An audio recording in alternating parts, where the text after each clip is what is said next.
आप सभी को जय माता दी। आप सभी को मेरी वैष्णो देवी यात्रा के तीसरे भाग का बेसब्री से इंतजार था। तो लीजिए, आपका इंतजार अब खत्म हुआ। आखिरकार हम कटरा पहुंच गए, लेकिन आगे का सफ़र और भी रोमांचक होने वाला है। हमारे साथ अंत तक जरूर बने रहिए, क्योंकि आज हम आपको कटरा से लगभग 15 किलोमीटर के रास्ते में पड़ने वाले और प्राचीन और चमत्कारी मंदिर को दर्शन करवाएंगे। तो लीजिए, कमरे में पहुंचने के बाद थोड़ी देर आराम किया और फिर मेरी नन्ही परी की मस्ती शुरू हो गई और फिर मेरे पोतू की भी मस्ती शुरू हो गई और फिर हम निकल चुके निहारिका भवन की तरफ। ये वैष्णो देवी का बस स्टैंड है। बस स्टैंड से अब हम निहारिका भवन की तरफ जा रहे हैं।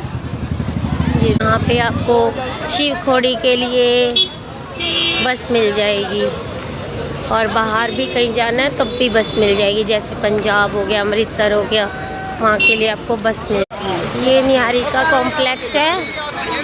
यहाँ पर आपको डोरमेट्री भी मिल जाएगी, लॉकर सुविधा भी मिल जाएगी और यहाँ पर रूम भी अवेलेबल है। 600 रुपये से लेके नॉन एसी रूम भी है यहाँ पर, लेकिन ऑनलाइन बुकिंग ज़्यादा करते हैं ये लोग। लेकिन डॉर्मेट्री भी मिल जाती है, लेकिन खाली बहुत कम होती है भीड़ के टाइम पे। ये इसकी एंट्री है। ये इसमें पार्किंग सुविधा भी है, इधर गाड़ियाँ पार्किंग की जाती हैं और इसमें भोजनालय भी है, जहाँ पर आपको सही रेट में भोजन भी मिल।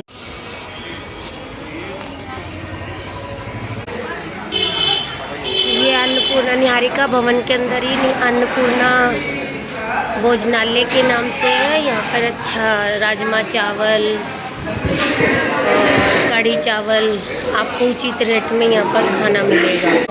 निहारिका भवन से भोजन में स्वादिष्ट भोजन करने के बाद हम निकल चुके हैं कटरा से 3 किलोमीटर आगे जीतो बाबा मंदिर।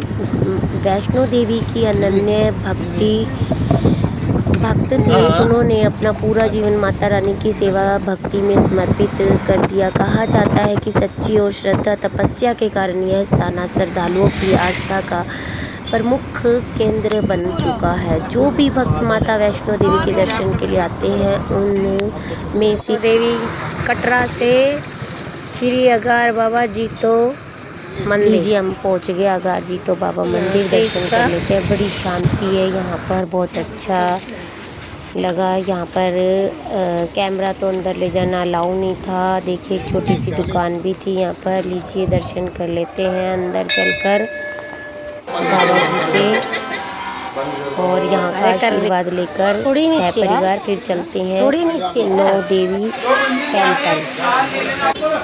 अब हम पहुँच गए हैं नौ देवी मंदिर। यह मंदिर एक प्राकृतिक गुफा के भीतर स्थित है और यहाँ पहुँचने के लिए सीढ़ियाँ उतरनी पड़ती है। सबसे सुंदर बात यह है कि सीढ़ियों के साथ साथ कल बहता हुआ झरना स्थान की सुंदरता और दिव्यता का और भी बढ़ा देता है। लीजिए, शिव मंदिर आ गया। शिव बाबा के दर्शन कर लीजिए। यहाँ पर भी कैमरा अलाउ नहीं था, फिर भी मैंने एक झलक ले ली। देखिए, ये गुफा है। यहाँ पर लेटकर अंदर जाना पड़ता है और अंदर जैसे ही घुसोगे, देखिए, लेटकर जाना पड़ता है। मेरा बेटा भी लेटकर जा रहा है और मैं भी लेटकर जा रही हूँ। जैसे ही घुसोगे, लीजिए, ये देखिए, एक झलक देख लीजिए आप भी नौ देवी माता के मंदिर की। नौ देवी माता के दर्शन कर लीजिए। पंडित जी ने मना कर दिया था कि कैमरा नहीं चलाना है। फिर हम पीछे के दरवाजे से मोबाइल बंद करो, लीजिए, दर्शन कर लीजिए। अब हम पीछे के दरवाजे से बाहर की तरफ निकले और बाहर की तरफ निकलते टाइम देखिए, जैसे ही निकले सामने वही झरना चौड़ा हो गया और बहुत सुंदर लगा। वहाँ पर 2-3 दुकानें भी थी प्रसाद की और ड्राई फ्रूट की भी दुकानें थी। फिर हम निकल पड़े धनसर बाबा की तरफ। वहाँ लंबी लंबी सीढ़ियाँ उतरनी पड़ती है, रास्ता बहुत कठिन है। लीजिए, हम पहुँच गए चाट की छोटी सी दुकान पर। मेरे पोते को और बहू को भूख लगाई थी, वो चाट खाएंगे। पेट में थोड़ा कुछ होना भी चाहिए। तब तक हम धीरे धीरे उतरते हैं। देखिए लंबी सीढ़ियाँ थी। लीजिए अब हम पहुंच गए हैं नेचर में। देखिए यहाँ का बहुत शांत वातावरण था और बहुत अच्छा लग रहा था। और एकदम क्लीन। धनसर बाबा की वहाँ पर पहुँचने पे बहुत खुशी होती है। चलिए अब चलते हैं धनसर बाबा के प्रांगण में। लीजिए बाबा के प्रांगण में पहुँच गए।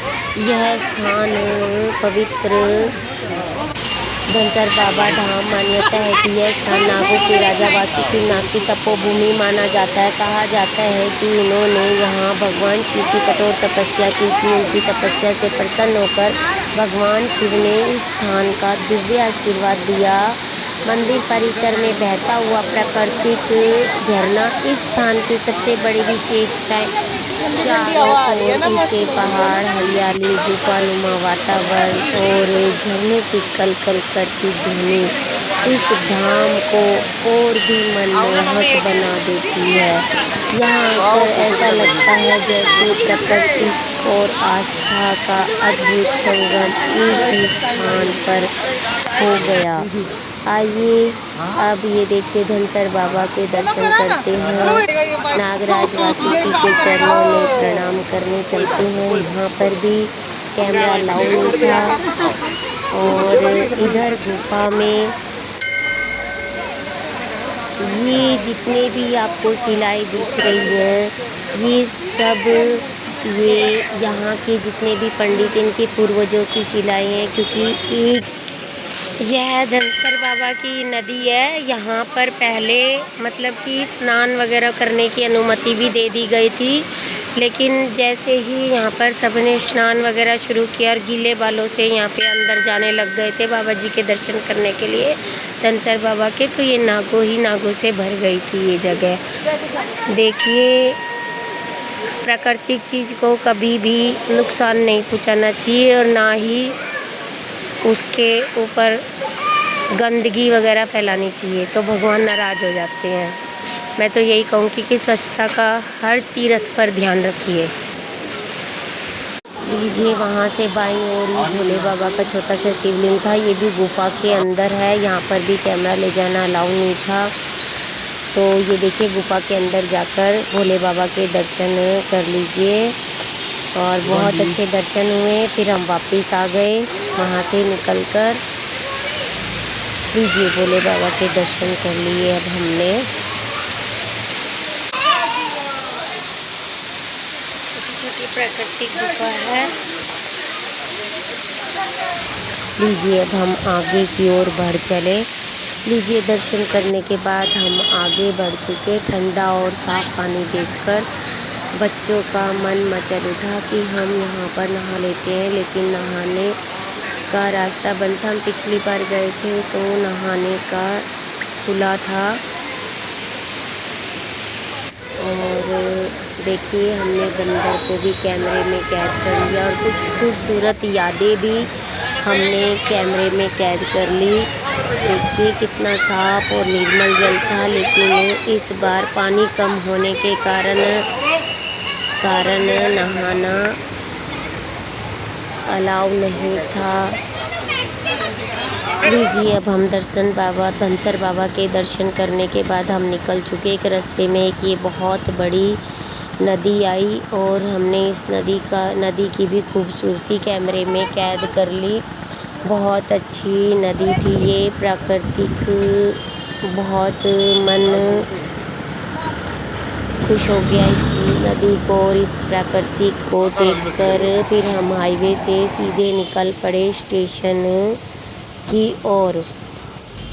और लीजिए अब हम ट्रेन में बैठ गए हैं। अगर आपको हमारी यह यात्रा पसंद आई हो तो वीडियो को लाइक करें, चैनल को सब्सक्राइब करें और कमेंट में ज़रूर लिखें।